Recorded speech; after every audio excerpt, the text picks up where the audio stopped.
Good morning, my dear students. Today, a very interesting topic is going to be our topic of discussion. This is what is called as pollution. It's one of the important concern about the environmental issues. If you just take the problems concerned with the environment, there are many problems are there. Pollution is one problem. Ozone depletion is another problem.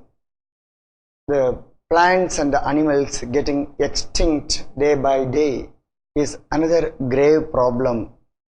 Like this, many grave problems are there in the environmental issues. And one such a beautiful problem is what is called as pollution. Now, what is a pollution? We have got a definition for it. Pollution is an undesirable change in physical, chemical, or biological characteristics of air, land, water, or soil. So, three types of characteristics we are taking: physical, chemical, and biological. An undesirable change taking place in these three characters with relation to 1. Air, 2. Land, 3. Water, 4. Soil.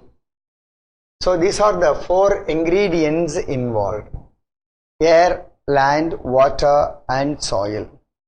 In these 4 ingredients, the physical, chemical, and biological changes are taking place beyond a limit. That's very, very important. Beyond a limit is called as pollution. Okay. Why I am using the word very cautiously, beyond a limit? See, when it is under a control, then you can't call it as a pollution, because we are going to study when the carbon dioxide percentage or amount is increasing in the atmosphere, we are going to call it as a pollution. But you know, carbon dioxide is already existing in atmosphere. It is already existing in the atmosphere. So carbon dioxide itself, you can't call it as a pollution. How can you call it as a pollution? You are using so many plastic items in your home, so you can't call it as a pollution.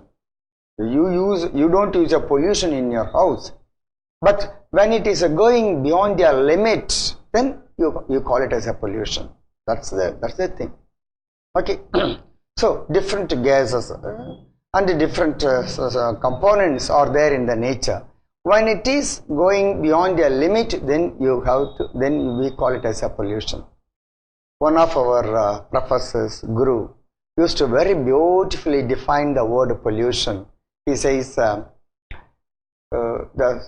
solution for the pollution is only dilution. I repeat, the solution for a pollution is only dilution. So pollution, if it is diluted, then you can't call it as a pollution. When carbon dioxide concentration is going beyond a limit, you call it as a pollution. Otherwise, it is not a pollution. Of course, we have got dust particles. The atmosphere is full of dust particles. But there is a limit. There is a limit. Below that limit, you don't call it as a pollution. Above that limit, you call it as a pollution. Okay? So, like that. So, if you want to live in a pollution-free environment, you dilute it. Don't make it or don't bring it to a concentrated level. When it is coming to a concentrated level, we are calling it as a pollution. Otherwise, it's not at all a pollution. I think now you get a very good idea about what a pollution is. The materials or the components contributing to the pollution by themselves is not a pollution. If it is going beyond a limit, then it is called as a pollution or pollutant. Good. Agents that bring about such undesirable change is called as a pollutant. In order to control environmental pollution, the government of India has passed the Environment Protect Act in 1986 to protect and improve the quality of our environment, that is air, water and soil. Of course, the land was not included, I think. So Government of India passed resolutions. It brought many orders to protect our environment with respect to air, water and soil. We are dependent on air for our respiratory needs. Air pollutants cause injury to all living organisms. In India, the Prevention and Control of Pollution Act came into force in the year 1981. They reduce growth and yield of crops and cause premature death of the plants. See, the pollution is reducing the growth and yield, and they become responsible for the premature death of the plants. Air pollutants also deleteriously affect the respiratory system of humans and of animals. Harmful effects depend on the concentration of pollutants, duration of exposure under the organisms. This point only I was explaining to you in a detailed way even in the beginning. So when it is beyond a particular concentration, it becomes a pollution. So if you want to get rid of the pollution, you cannot totally get rid of it. It's something impossible in the modern society now. Can you imagine a world after this situation without plastic? No, it becomes impossible. It has gone beyond a limit. It has gone out of our hands. But you can minimize it. You can minimize it. That's what I am telling. So harmful effects depend on the concentration of the pollutant. It is a duration of exposure and the organism. Just one example I am taking to explain this: the duration of exposure. When you are having nowadays, everybody is using a mobile. You can't see a man without a mobile. It is a pollutant. It is a pollutant. It is producing all the rays, unwanted rays, in the form of X-rays, ultraviolet rays, and all the rays it is coming. Then only that is why it is able to function as a mobile. But as long as you are keeping it under control, then it is not that much detrimental to your health. But if you are going to constantly expose yourself to that, keeping the mobile near your ears continuously 6 hours or 7 hours, then your brain is going to be affected. No doubt about it. No doubt about it. So the duration that you are exposing yourself to the pollution, that also is a very important point. So the harmful effect is determined by the concentration as well as on the exposure of the organism to the pollutant.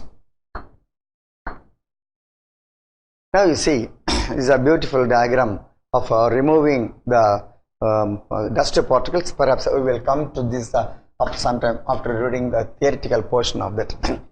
There are several ways of removing particulate matter, solid waste. The most widely used of which is what is called the electrostatic precipitator. So what I was showing in the slide, in my previous slide, which can remove over nearly 99% of the particulate matter present in the exhaust from a thermal power plant. It has electrode wires that are maintained at several thousand volts, which produce a corona that releases the electrons. So now you see, it is discharging, it is because of the very heavy electricity. They told thousands of watts, and that is producing the corona. Now, so that machine is called as a electrostatic precipitator. It can remove 99% of a particulate matter present in the exhaust form from a thermal power plant. It has electrode wires that are maintained at several thousands of volts, which produce a corona that releases electrons.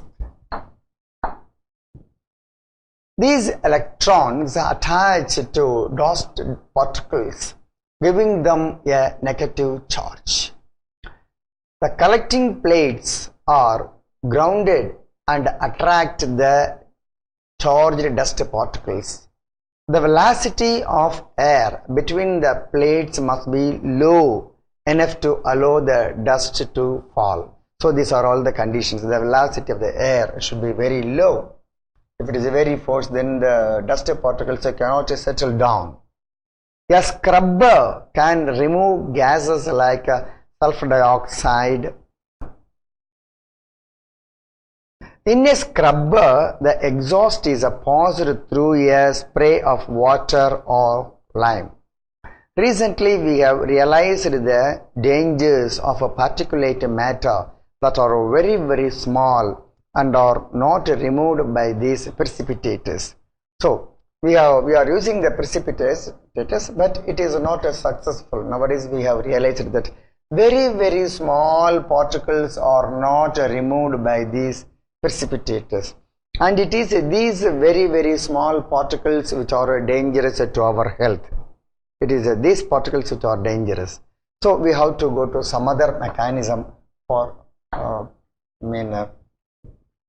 removing the dust particles in a better way. According to the Central Pollution Control Board, CPCB, particulate size 2.5 microns or less in a diameter are responsible for causing the greatest harm to the human health. I hope you, all of you are aware of what a micrometer is. It's otherwise called a micron.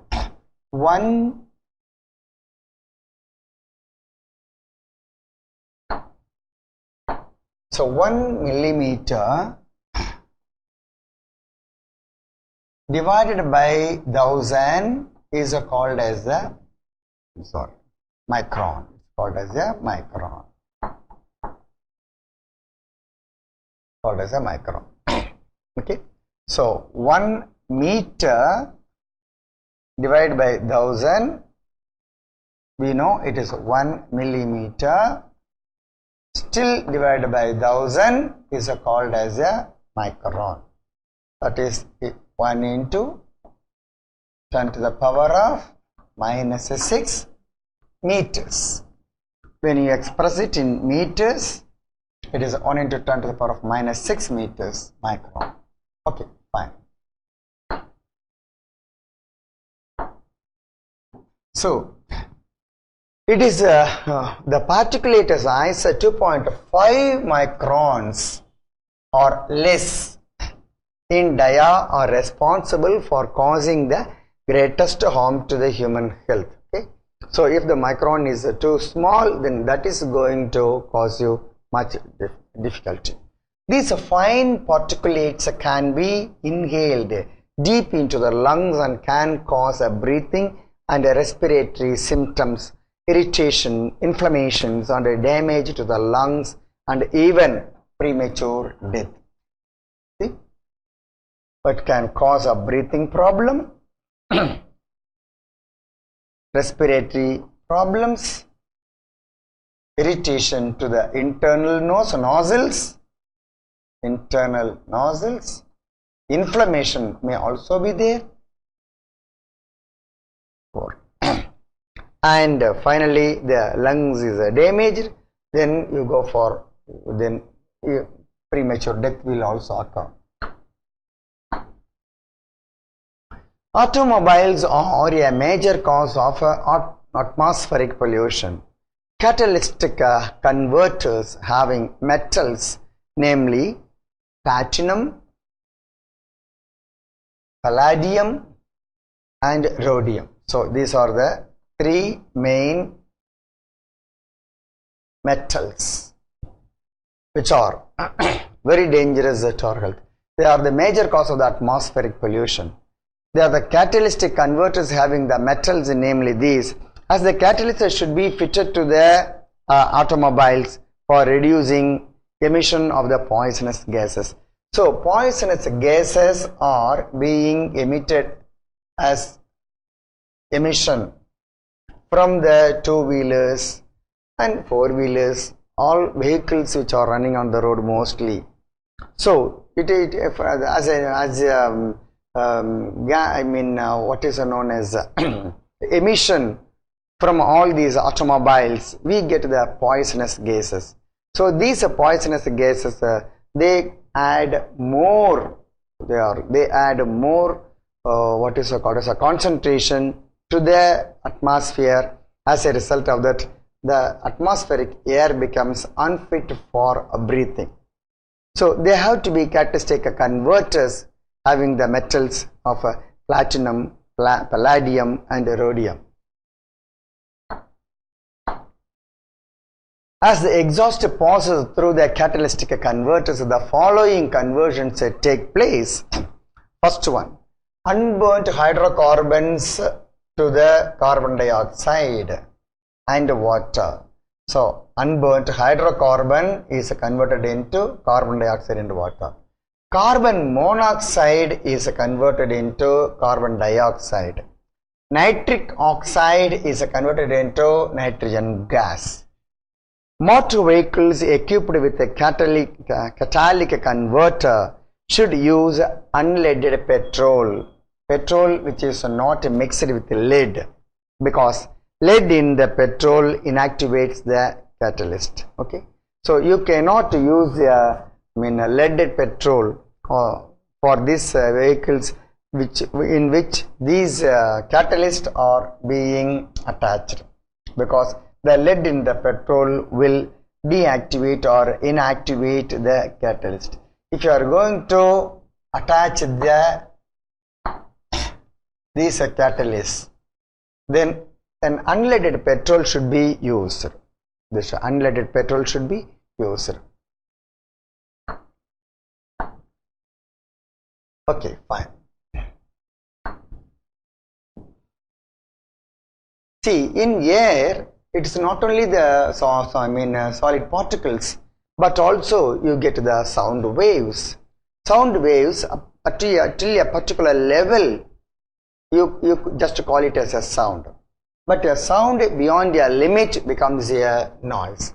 So sound is not a pollution. Of course, you must hear the sound. You have got the beautiful voices or the sound produced by the birds, musical instruments, without which we can't live in this world. This serene music only makes the man to live very happily in the world. So sound, you can't call it as a pollution, but noise is a pollution. There is a difference between the sound and the noise.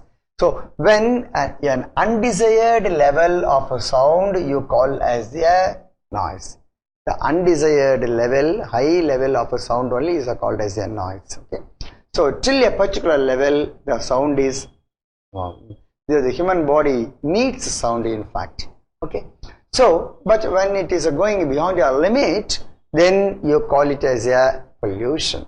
So this was recognized by Government of India only very late, because whenever some sound is there, what deleterious effect it is going to have on the plant, animals and the human. This is the consumption that we had about 100 years back. But when we realized that sound also becomes a pollution when it is going beyond a limit, then we had to formulate laws and regulations for that. So the Noise Pollution Act came into force in 1887. A brief exposure to extremely high sound level, that is 150 decibel or more, generated by takeoff a jet plane or rocket, may damage the eardrums. Okay, so any noise above this level, it's a highly detrimental to the human hair. It may cause the eardrums permanently what is deaf. You can't hear after that anymore in your life. So this is what is this 150 decibel? It is a more or less generated by a takeoff jet. To just understand, a common man should understand, when we talk something about a decibel and all, people may not understand what it is. So even chronic exposure to a relatively lower noise level of a cities may permanently damage hearing abilities of human. Okay? So even in the low decibel you are hearing, but still, even if you are constantly exposing yourself, means then it is a deleterious to the human ears. Noise also causes a sleeplessness. Noise also causes a sleeplessness.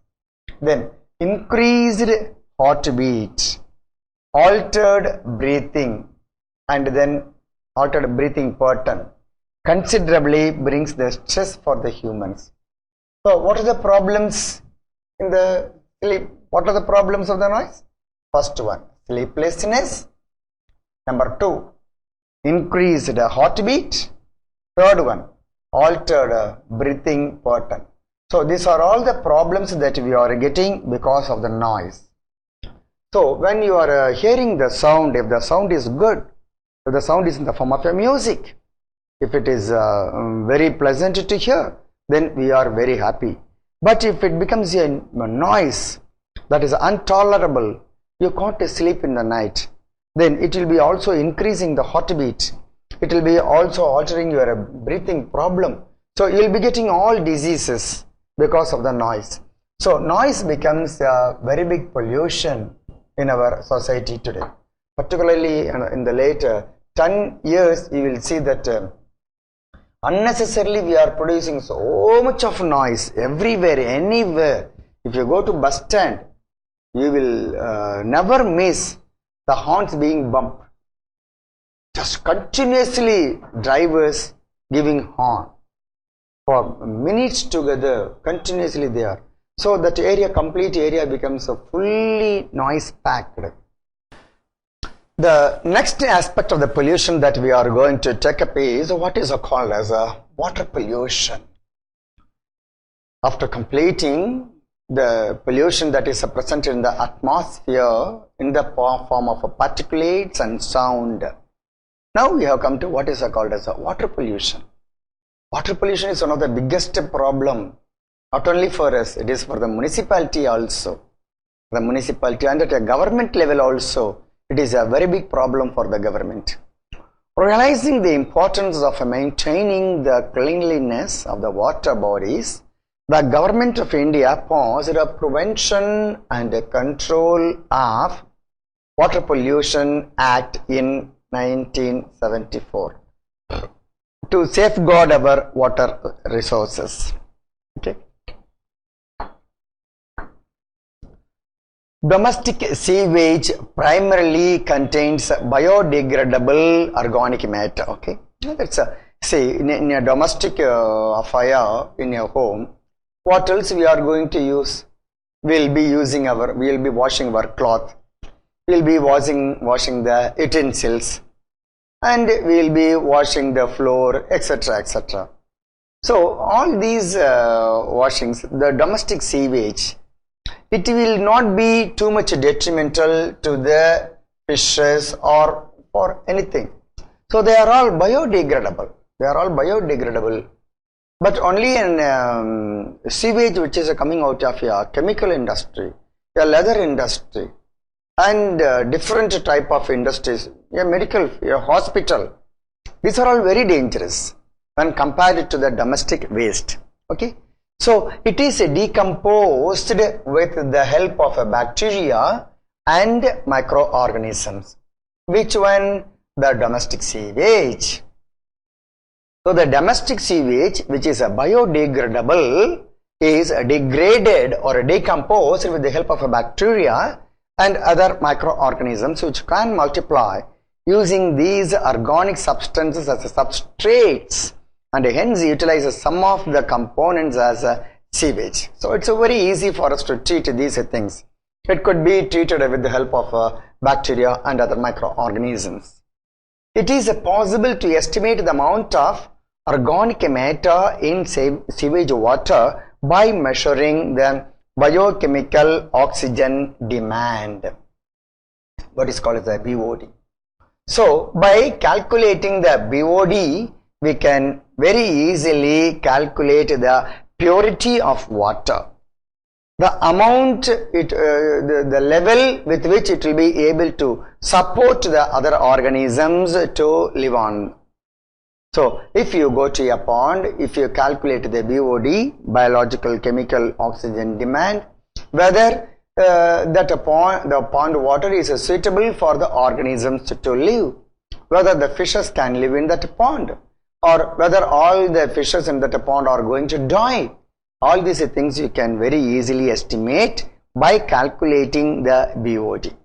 Okay. So it is the BOD which decides and determines the amount of a contamination present in the water. Presence of a large amount of nutrients in water causes excessive growth of a planktonic by free floating algae. Okay, so what happens? Let me explain this with example. You have got a agricultural land here, and you have got a standing crops. Within half a kilometer or 1 kilometer area, in that area you have got a pond also. Now when the farmers are applying nutrients in the form of NPK, nitrogen, potassium and phosphorus, so when you are adding nutrients to the soil or to the plant for the welfare of the plant, for thinking that the plants should grow very fast, then when there is a shower of rain, the unused nutrients, they will get washed, and then they will flow along with the water, and then they will come to the pond. This nutrient rich water is able to support the growth of the other plants. So a lot of algae will grow and a lot of other plants will grow because the water is a highly nutrient in nature now. Okay. So when there is too much of algal growth, that is what is called as the algal bloom. We have already studied, called algal bloom. When it is going beyond a limit, it is called as the algal bloom. Now what happens when the algae is growing too much beyond a particular limit? Fishes find it very difficult to live. Then fishes also die. Now the algae will die. The other plants will also die. And then what happens? All the organisms, when they are dead, and then they get deposited. So within 5 or 10 years, what happens? The level of the pond will go like this. And after this happens over a period, and then over a period of about 50 to 60 years, the whole pond is getting infiltrated, and then there will be you will be able to see a little water, very little water stagnating during the rainy season, and afterwards there will be nothing. So this is what is called as a eutrophication, a beautiful concept in ecology. Eutrophication. What is called a eutrophication? The ponds, they become useless for the human consumption, because all the living organisms in that pond, they get they are dead, and then they are filling the pond, and over a period of about 50 to 60 years there is no glimpse of the pond. If a man, let's say a boy of a 20-year-old, he is getting an employment in US, and then he is flying there. After 20 or 25 years, when he is coming back to India, he will be seeing a lot of changes. So many constructions would have changed. Lot of new things would have come there. The one very important change that he is saying is this one. So many water bodies he will be missing. We would have missed the water bodies. So this is because of the eutrophication. Even the water stagnating areas, they become the land after 40 or 50 years. This is a big problem nowadays. So these are called algal blooms, which imparts a distinct color to the water bodies. It becomes a completely greenish in nature. Okay. Algal blooms cause a deterioration of water and the quality of the fish mortality. So the fish mortality increases, and most of the fishes, they die because the algal level is going beyond a limit. Some bloom forming algae are extremely toxic to the human beings also. This is the concept which just now I was explaining to you. Eutrophication occurs when fertilizers, animal waste, sewage and other substances rich in nitrogen and phosphorus flow into waterways, causing extensive algal growth.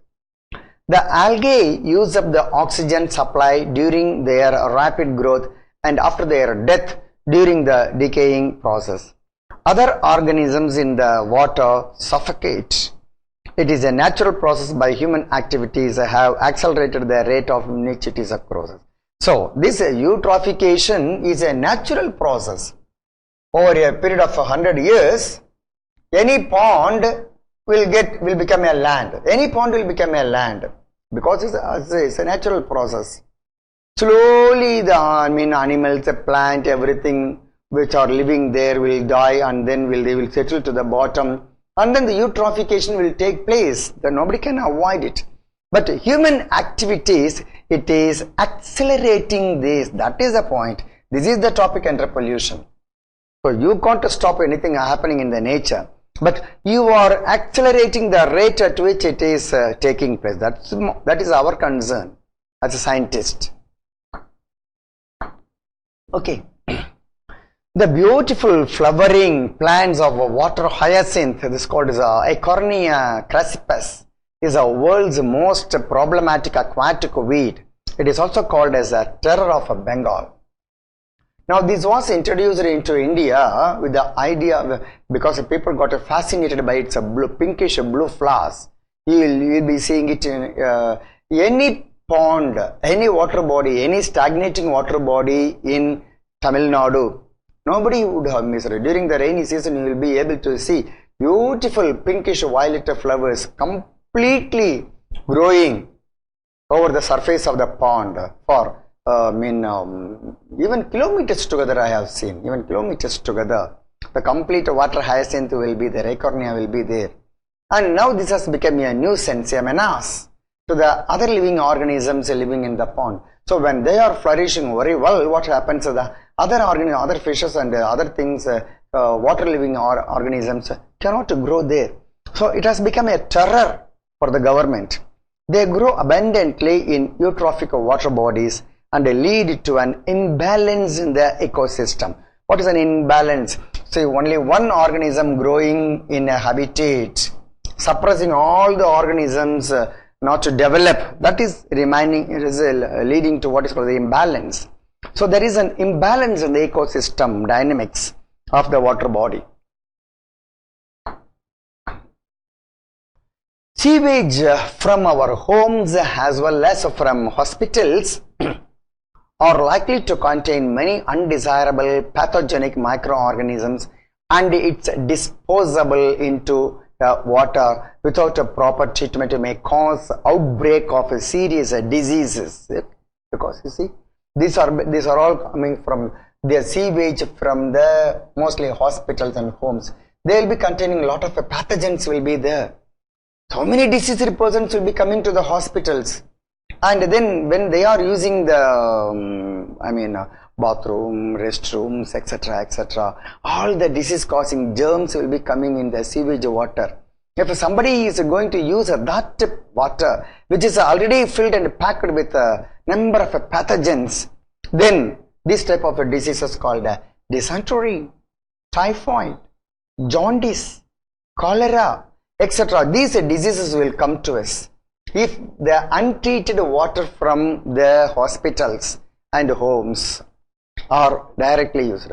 So if this water has to be used, recycled again, proper treatment should be there. Without a proper treatment, this water should not be used. So after recycling it properly, after testing the water for all the aspects, biologically it has to be containing, whether it is containing either pathogenic organisms are there, and it has to be physically tested. A chemical test should be carried out whether it is containing any heavy metals, minerals, all these things. So if you are convinced about the potability or usability of the water after being completely treated, then you can use it. And that too, first you can use it for agricultural purpose, and then for washing purpose, and then only for potable purpose. You can't recycled or treated water directly for the potable purpose. It's dangerous, because we don't know what microorganism that it is containing. Sometimes it may be containing Shigella dysentery, which will be causing dysentery to you. It may be containing typhoid causing bacteria may be there. Okay, so we have to be very careful about the recycled waters. Wastewater from industries, they are very dangerous. They are very dangerous. Okay.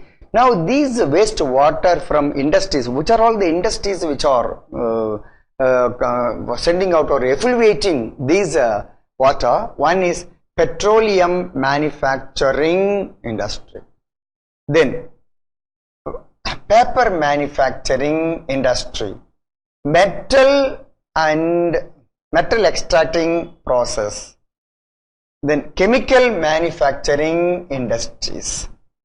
These are all some of the industries which are in which the water will be containing a heavy amount of chemicals will be there. They often contain toxic substances and heavy metals such as mercury, cadmium, copper and lead. So these are all considered to be very heavy metals. They are very dangerous to the health. They are very dangerous to our human health.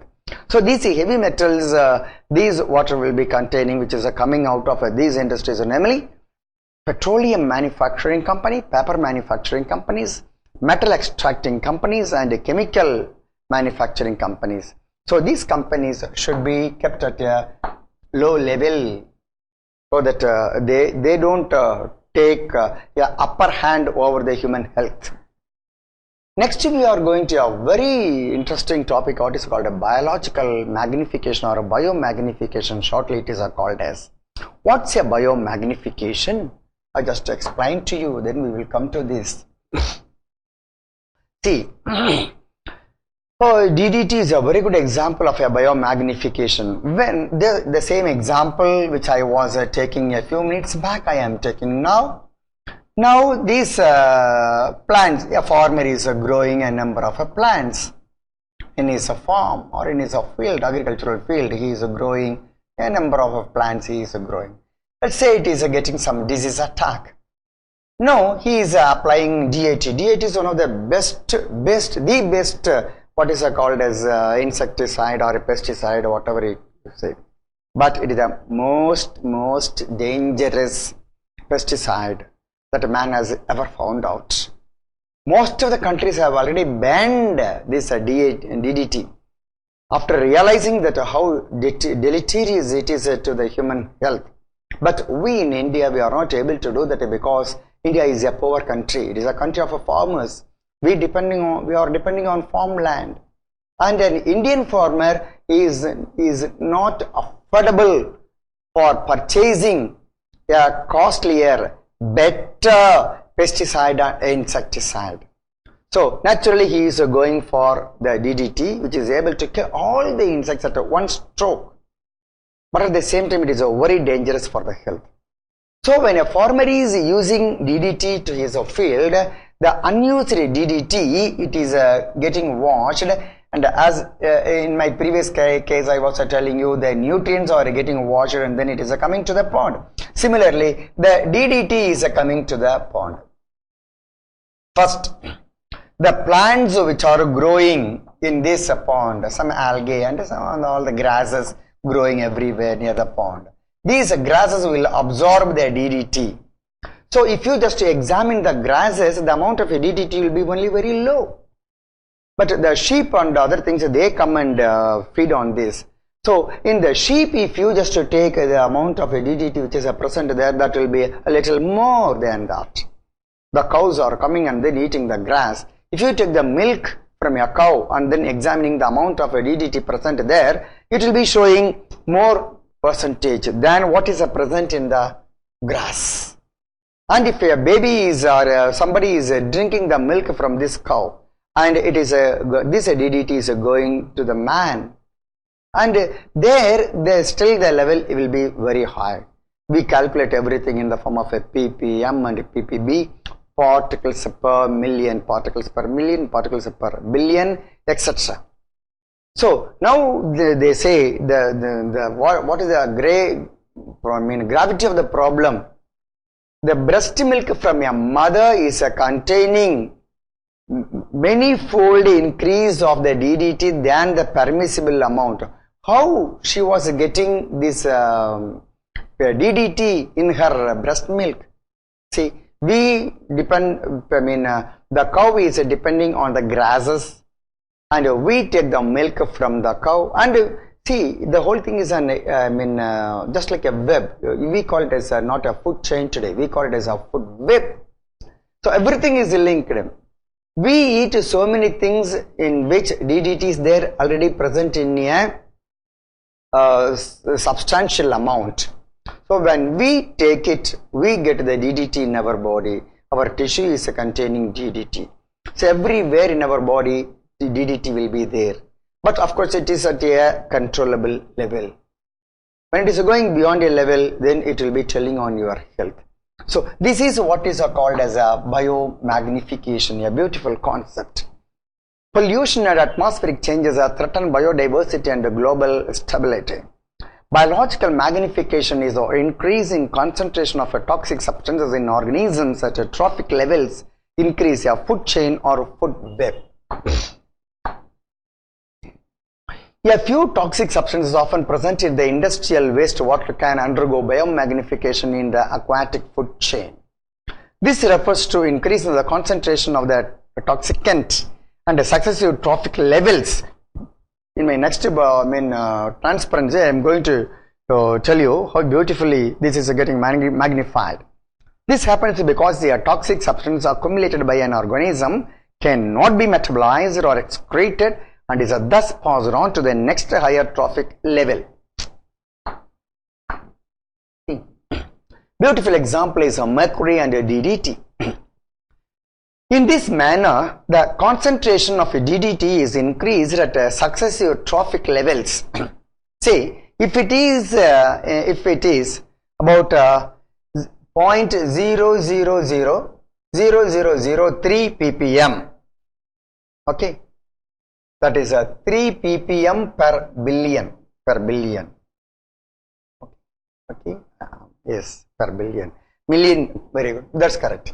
Million means 3 zeros and a billion means 6 zeros, that's correct. So, 0.0000003 ppm in water, it ultimately reaches 25 ppm. See, just compare this value and this value in fish eating birds through the biomagnification. High concentration of DDT disturb calcium metabolism in birds, which causes a thinning of eggshell and their premature breaking, causing the decline in birds population. Okay. This is a slide beautifully showing how the biomagnification is taking place. You see, just it is a 0.000003 ppm is the amount of DDT which is present in the water in a particular pond. In a pond, if you just take the water and then estimate the amount of DDT, it will be only this much.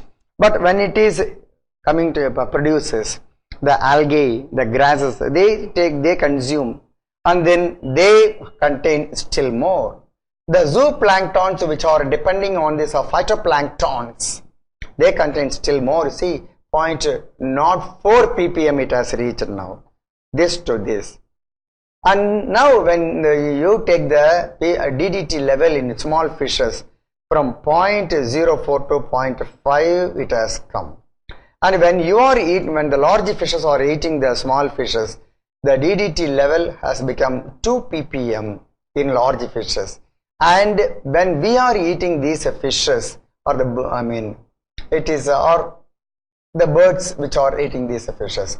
It has come 25 ppm in us. Okay. So see, this is what is called as a biomagnification. However, pollutants from the man's activities like effluents from the industries and homes can radically accelerate the aging process.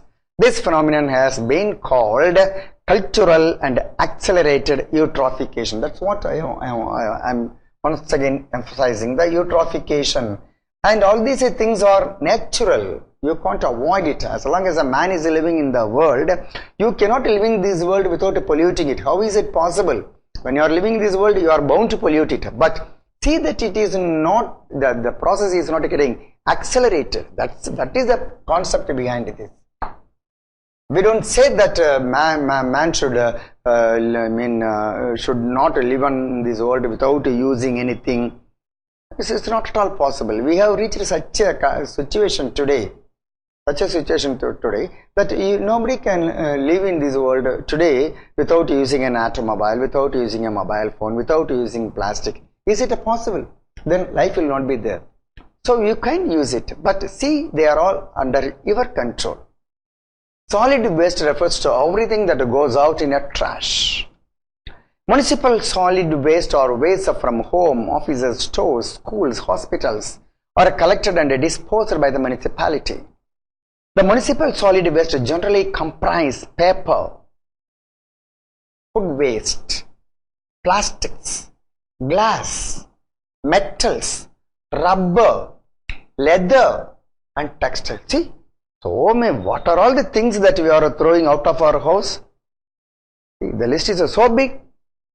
There are paper, food waste, plastics, glass, metals, rubber, leather and textiles. All these things we throw out of our home in the form of a trash. So they become pollutants.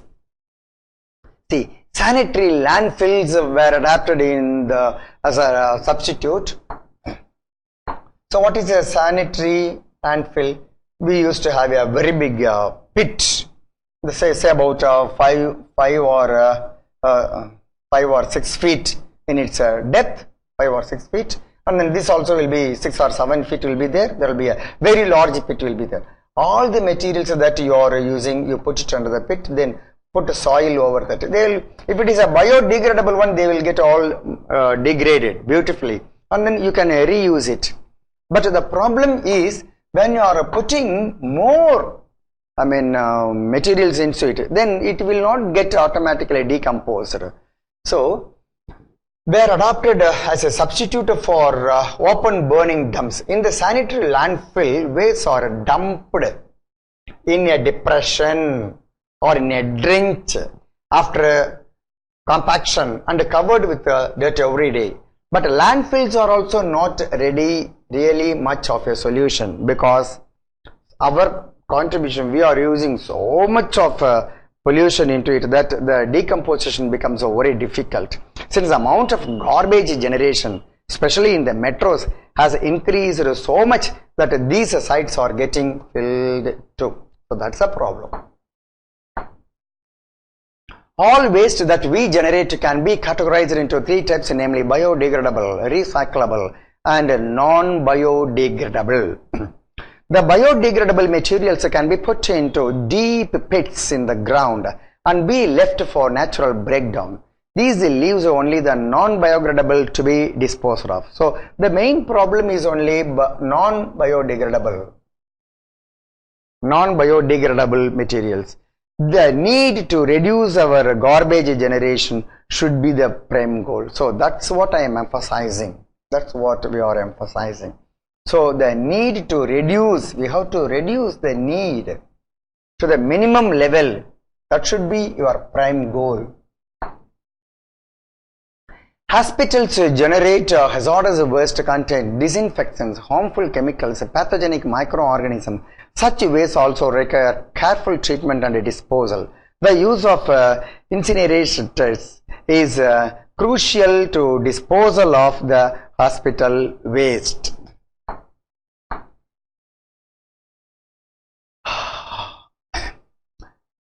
Repairable computers, that has become a menace today nowadays.